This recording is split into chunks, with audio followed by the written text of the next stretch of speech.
भक्ति परिचय चैनल में आप सभी का स्वागत है। आप सभी को राधे राधे। सावन मास आरंभ हो चुका है। इस मास में पड़ने वाले सभी पर्वों और त्योहारों का बहुत महत्व होता है।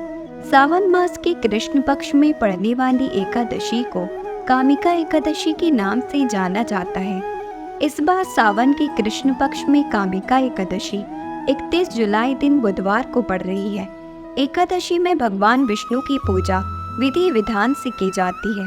पौराणिक मान्यताओं के अनुसार कामिका एकादशी का व्रत करने से भक्तों की सभी पाप नष्ट हो जाते हैं और उन्हें मोक्ष की प्राप्ति होती है।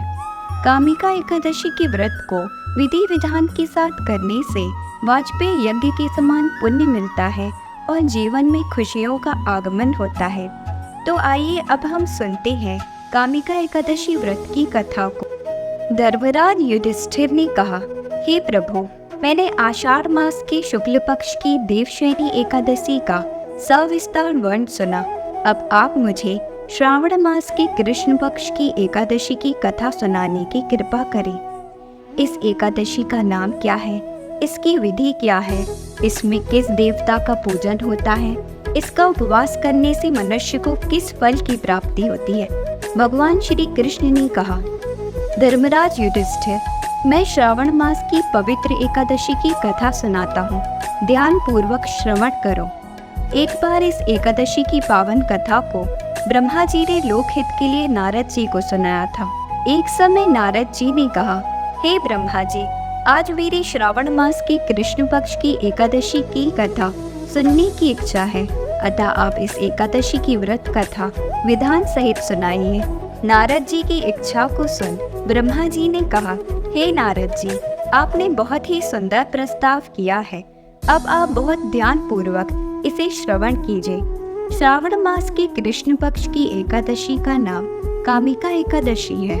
इस एकादशी की कथा सुनने मात्र से ही वाजपेयी यज्ञ के फल की प्राप्ति होती है। कामिका एकादशी के उपवास में शंख चक्र गदाधारी भगवान विष्णु का पूजन होता है। जो मनुष्य इस एकादशी को धूप दीप नैवेद्य आदि से भगवान विष्णु की पूजा करते हैं, उन्हें गंगा स्नान के फल से भी उत्तम फल की प्राप्ति होती है। सूर्य ग्रहण और चंद्र ग्रहण में केदार और कुरुक्षेत्र में स्नान करने से जिस पुण्य की प्राप्ति होती है, वह पुण्य कामिका एकादशी के दिन भगवान विष्णु की भक्ति पूर्वक पूजा करने से प्राप्त हो जाता है। भगवान विष्णु की श्रावण मास में भक्ति पूर्वक पूजा करने का फल समुद्र और वन सहित पृथ्वी दान करने के फल से भी ज्यादा होता है। व्यतिपात में गंडकी नदी में स्नान करने से जो फल प्राप्त होता है, वह फल भगवान की पूजा करने से मिल जाता है। संसार में भगवान की पूजा का फल सबसे ज्यादा है, अतः भक्ति पूर्वक भगवान की पूजा न बन सके तो श्रावण मास के कृष्ण पक्ष की कामिका एकादशी का उपवास करना चाहिए। आभूषणों से युक्त बछड़ा सहित गोदान करने से जो फल प्राप्त होता है, वह फल कामिका एकादशी के उपवास से मिल जाता है। जो उत्तम द्विज श्रावण मास के कृष्ण पक्ष की कामिका एकादशी का उपवास करते हैं तथा भगवान विष्णु का पूजन करते हैं, उनसे सभी देव, नाग, किन्नर, पितृ आदि की पूजा हो जाती है।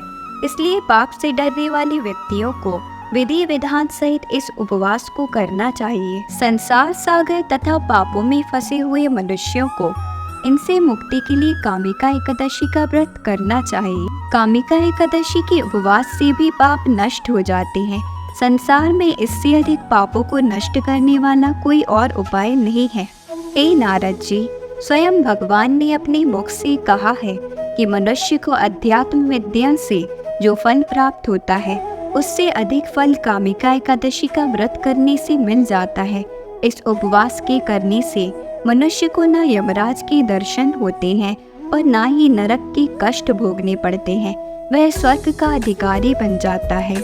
जो मनुष्य इस दिन तुलसी दल से भक्ति पूर्वक भगवान विष्णु का पूजन करते हैं, वे इस संसार सागर में रहते हुए भी इस प्रकार अलग रहते हैं, जिस प्रकार कमल पुष्प जल में रहता हुआ भी जल से अलग रहता है। तुलसी दल से भगवान श्री हरि का पूजन करने का फल 1 बार स्वर्ण और 4 बार चांदी के दान के फल के बराबर है। भगवान विष्णु रत्न मोती, मणि आदि आभूषणों की अपेक्षा तुलसी दल से अधिक प्रसन्न होते हैं।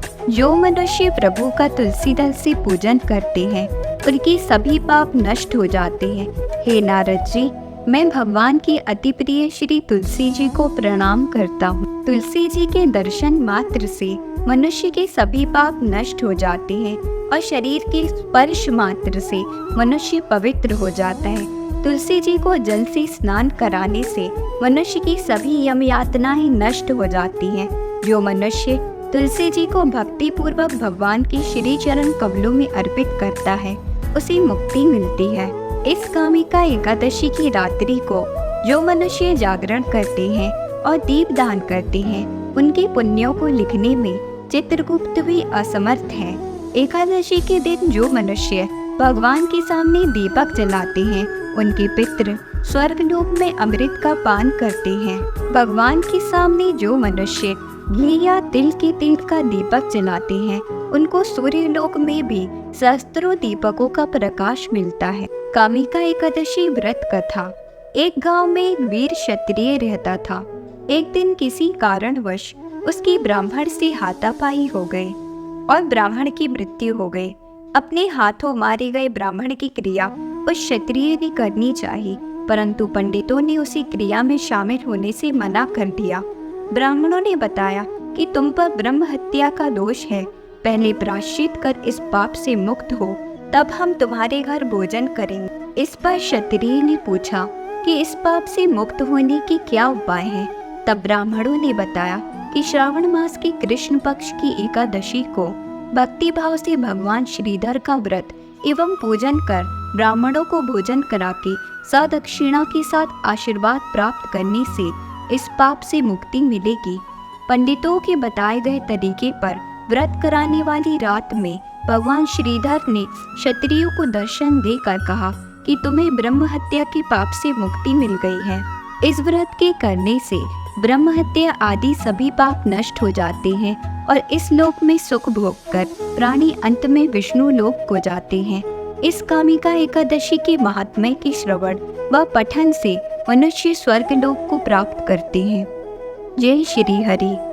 अगर आपको ये वीडियो पसंद आया हो तो आप इस चैनल को लाइक, शेयर और सब्सक्राइब ज़रूर करें। आप सभी को राधे राधे।